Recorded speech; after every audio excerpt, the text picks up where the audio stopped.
Hi, I'm Kat, And I'm Reed. and we're with Rile Fine Art. And today's Art Bite is about pricing of artworks in the public market, which is the auction market, versus the private market. Now, we get asked all the time about our pricing. And people will ask us, why is the price that I find online a little bit different than the price that you have? The fact is that the pricing that you find online only tells you part of the story. Now, part of the story is that the auctions only make up about 48% of the pricing market. And so you have to factor in other things, including exhibitions, galleries, and the artist's own pricing. Auctions are really the only thing that show anything visible online. The private market, dealers and galleries usually are not going to tell the final sale price of how much their artwork sold for. It's proprietary information. So the auctions, that's not the case. We're going to know what the final price was in a sale. We're also going to know whether the piece sold at all. So that's the difference between the markets. One is completely invisible, the private market, and the auction market is completely visible. And oftentimes what we'll see in the market is that there is a passion-based buyer in both exhibitions and in auctions. And those passion-based buyers often will set highs and set lows that are not necessarily congruent with an awful lot of the other pricing that goes into any given market. An appraiser is doing an appraisal on a particular artwork. They'll take the auctions into account, but they also have to factor in other things. If the artist is living, they'll go to them and find out what their price list is. They'll talk to the galleries that carry that artist and see what those galleries will charge for the artwork, and also what they would reasonably sell for on the secondary market. And that establishes a range. And that's generally what we're trying to look for in the range. And the auctions, being a passion-based system where you get your blood boiling and you say, I really want to impress my wife, or I want to make a big impression on this. You don't want to be told no, and so you will bid higher, or conversely, you'll also end up with maybe a better deal based on an auction that nobody goes to. And auctions used to be about they used to be for dealers, frankly. Art dealers would get their wares there, versus now they're very much open to the public. So while art dealers still do buy artworks at auctions, the public is also very much involved. Furthermore, auctions are marketing machines. They put out beautiful catalogs.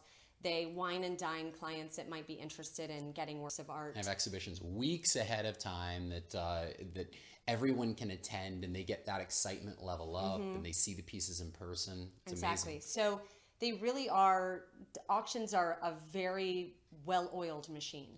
But they're, at the end of the day, they're absolutely emotional. Yeah. We've been bidding on behalf of clients before, where we have all fallen in love with a work of art. We have to have it. We have to have it. Our client has to have it. We're given a number that we can't go beyond, of course.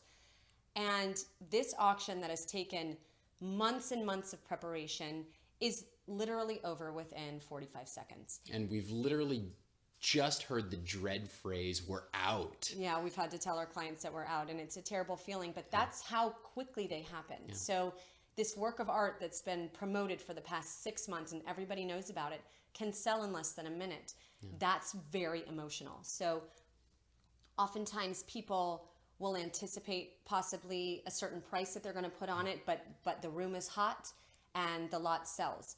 Other things that can influence auctions as well is what sold just prior to that, what sold at an auction house a week before. So the pricing at auctions, while they're always given a range, can be extremely erratic and unpredictable.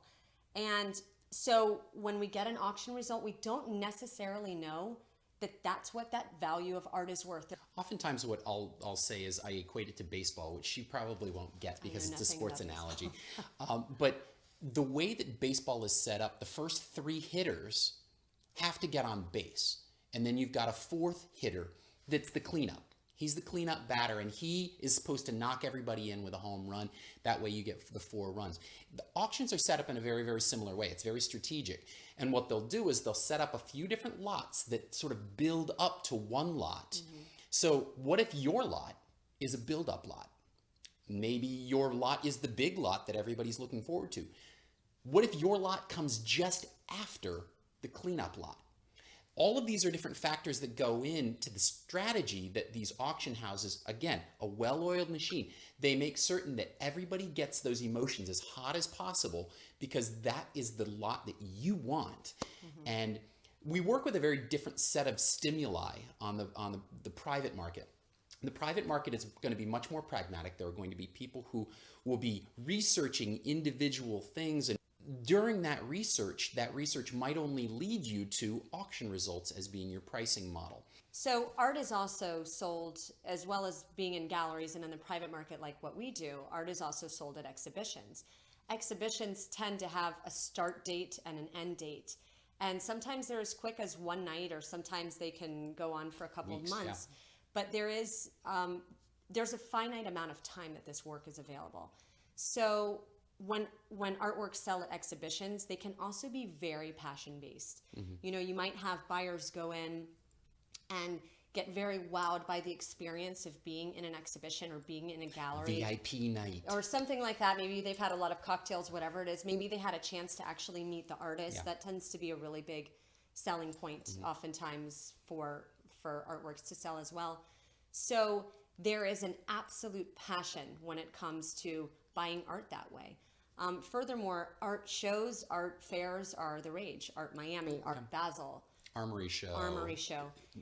Yeah. They're only up for a couple days. People are walking through the fairs. There's a ton of people there, and you don't want to miss the opportunity to be able to get this piece of art. So you're put in a time crunch, and people purchase because of that reason.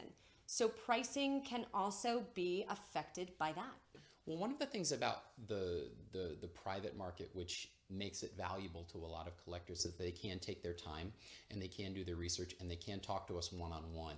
We'll take the time with them to make certain that they know everything about the artwork and they know why it's priced the way that it's priced. They know what the condition is. They know what the authenticity is. All of these are different factors that sometimes when you're in the moment and you're at an exhibition, you look over an awful lot of these issues because you're in that moment, and it might not necessarily occur to you to ask some of the questions that you probably should be asking. So as a private dealer, we give you that opportunity to not only be passionate about what you're buying, but also be pragmatic and really get something which in the long run is going to serve you very, very well. Something else that's important to mention is art appraisers. There is an absolute methodology behind how appraisals are made. They are not something that's done in 5 minutes. They take a lot of time. There's a lot of research that's involved in appraisals. You can get a binder that's got 100 pages in it that's just about one piece of art. When appraisers are finding information about a piece, it's not something which you can just ask them to hey, can you look at this piece and tell me what it's worth. Art doesn't really work like that. It's kind of like asking a podiatrist to do your neurosurgery. Right. Not a good idea. It's not a good idea. So, you know, what they do is they have a methodology that they have to go through and they have to check off all of these different boxes. And auctions are one of them. But they also will talk to artists. They will talk to dealers. They will talk to people who do exhibitions. They call the secondary market. Yeah. We get called all the time by Constantly. appraisers when we are selling a work of art and they're doing an appraisal on a similar work of art. Maybe it's a similar either scale, or it's obviously the same artist. It might be a similar time period that it was made in. They may just call us for additional documentation on their own appraisals. They want to see on the secondary market what the work is going for. What a realistic pricing model could be, because oftentimes you don't see those realistic pricing models. Maybe you see a price online, but that's not actually what it would sell for. Right, it might sell for a little bit. It might sell for Maybe a little less than that. So we hope that this helped you a little bit understand the pricing of artworks on the public market, which is the auction market versus private sales.